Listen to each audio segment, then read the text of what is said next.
Hello Aquarius, thank you for joining me for your weekly forecast for week commencing the 8th of January.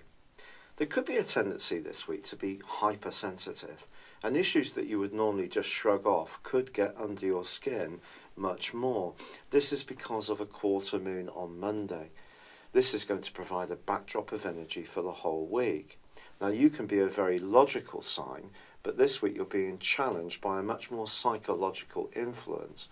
So the best way to deal with this, and me too, if things come up which do jar our senses a little bit, is just to step back and just let things percolate through both our intellect and our feelings, and then we can come to a joint position which is good for us.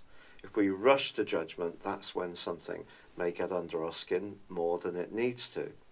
But there are still some glorious influences going on, not least the Jupiter-Mars combination, which has given you a lot of thrust and self-confidence in the public domain and anything to do with work. But at a more personal level, you may want to retreat a little bit, at least have some moments of quiet reflection. And with Venus, the Sun and Pluto all stacked up on top of one another, this can be a time when you become much more conscious of who is truly important in your world when it comes to very close alliances. But Mercury, of course, has been a key planet in recent weeks. It's been tracking backwards just until before Christmas, since the early part of December, in the part of your scope to do with friendships and interactions with people and around your longer term future. Now that comes out of shadow. It reaches the point where the retrograde began on Wednesday, and then on Thursday moves into Capricorn.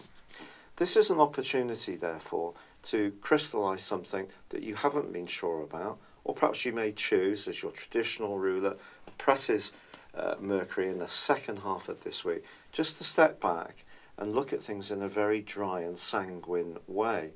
Mercury conjunct Saturn in this location could see you wanting to isolate yourself a little bit from other people, but then there's part of you that can quite enjoy that at the best of times. So don't beat yourself up if that's the case, because it's not long until the 18th of January when Venus will glide majestically into your zodiac sign, and the whole revival of a new year for you begins with the Sun arriving on the 20th. But for now, if you do feel the need to just cocoon yourself away a little bit, then it can still be an enormously valuable period. But in terms of your work or your public profile, expect to be very much in demand. It's been a real pleasure being with you. Thank you for joining me. Good luck and goodbye for now. Thank you for joining me. If you'd like to know more, please visit my website at www.patrickarundell.com or download my free app in iOS, Google or Facebook at www.horoscope-ace.com. Thanks and goodbye.